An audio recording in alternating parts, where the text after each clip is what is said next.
Today, Jesus Christ. So today I'm gonna give y'all like a short synopsis as to how I became a PCT. Before we get too far along, please like, subscribe, share, comment in the comments below. So that y'all can go on this. Oh, and hit that notification bell. I forgot if that was even a thing. Hit that notification bell so one, y'all know when I post. Two, y'all can go on this journey with me. Crack up a little bit if you think I'm funny. If you don't, you think I'm just interesting, go for it, you know? So let's jump right into the story. Okay, so boom.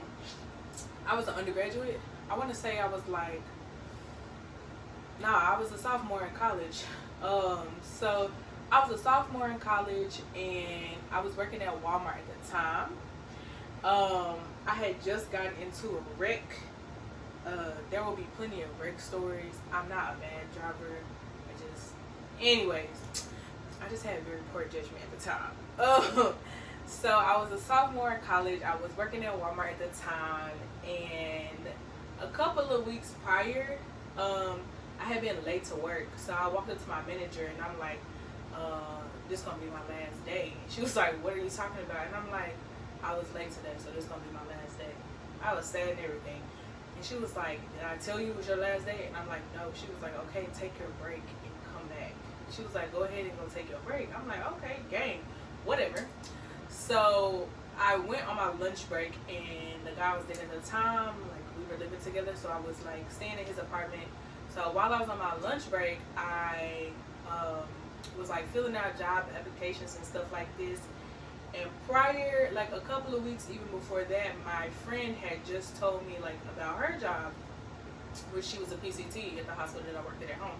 So she was like, come work at my job, we need help, like you work 12-hour shifts, you only work like 2 to 3 days a week. I'm like, yeah, that sounds good. Okay. She was like, we make X, Y, and Z amount of dollars. And so I'm like, okay, yeah, I'm gonna apply.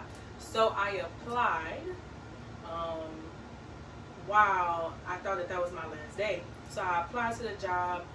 I think I ended up going to work for maybe like a week and a half longer. And so the woman that was my actual manager,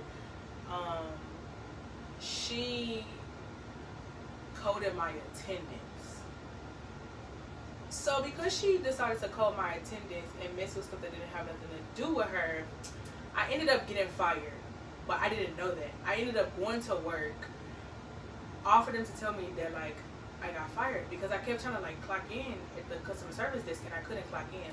So I go back to the lady in HR and I'm like, well, they called it personnel at the time, but personnel was HR, it was all the same. So I go back to the lady in personnel and she was like, oh baby, you don't work here no more. And I was like, y'all couldn't tell me that before I came to work, because like where I went to school in Conway was like 20 to 25 minutes away from Maumelle, which is where I worked. And like sometimes it used to be like real steep traffic. So it was like you couldn't tell me that before I like booked it down the highway to come to work. So I go to the store manager at the time and I'm like, y'all can't just, like forgive it. Like I just got into a car accident. I got a new car. Like I got bills to pay. And he was like, well, you can apply back in 6 months, in like 90 days. And I'm like, my God, 90 days is not going to do me any good. So I ended up, I was down through them. Funny enough, one of my best friends, her birthday, like she had a birthday dinner or whatever. So I ended up getting my last check. It was also finals week at the time. That was pivotal. So you already know, your girl was down in the dumps, stressed. I ended up getting paid. Like I ended up getting my last paycheck. And funny enough, during finals week, I think that Thursday after I got fired, I ended up getting a call from the hospital asking me if I wanted to come to the interview, and I was like, yeah. I ended up getting hired on the spot, so I was grateful for that, but I didn't start for like another few weeks. And so my family ended up paying my car note. It was a very small car note at the time. It was like $200, but it was $200 I didn't have. So when I ended up starting my new job, I, of course, I was living at home. Like, I was staying at home because it was closer to the job. So I was driving to work every day, and like my mom had bought groceries and stuff. So that's how I was taking my lunch to work. Like, your girl was down bad, but needless to say, I was grateful and blessed that I ended up getting a job right after I had just lost a job, and thankfully I never had to go back to working at Walmart. Which is not to say that Walmart is a bad job. It's just I was glad I ain't had to work at Walmart no more. So I ended up doing that up until now. Of course, I still do it, but everybody was like talking about traveling during the pandemic. Like, I didn't know that they had traveling PCTs or traveling CNAs. Like, mainly people just thought it was like travel nurses. Come to find out, it's like travel respiratory therapists. It's like travel. You could be a travel nurse practitioner. You could be a travel shift supervisor. Like, I didn't know that there was so many like but like allied health staff that could actually like travel and do contracts. So I ended up taking my first one, like I said, last year, and I've been doing it ever since.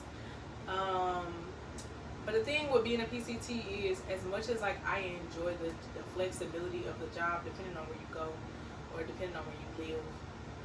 In New York City is not flexible at all. Like, they want you to work full time. You work 5 days a week, 8 hours, and that's like not something that I'm used to. I really don't personally care for it, but like that's just the rules of the city. New York got a lot of extra stuff when it comes to healthcare that like we don't have in the South, as far as like being a healthcare worker.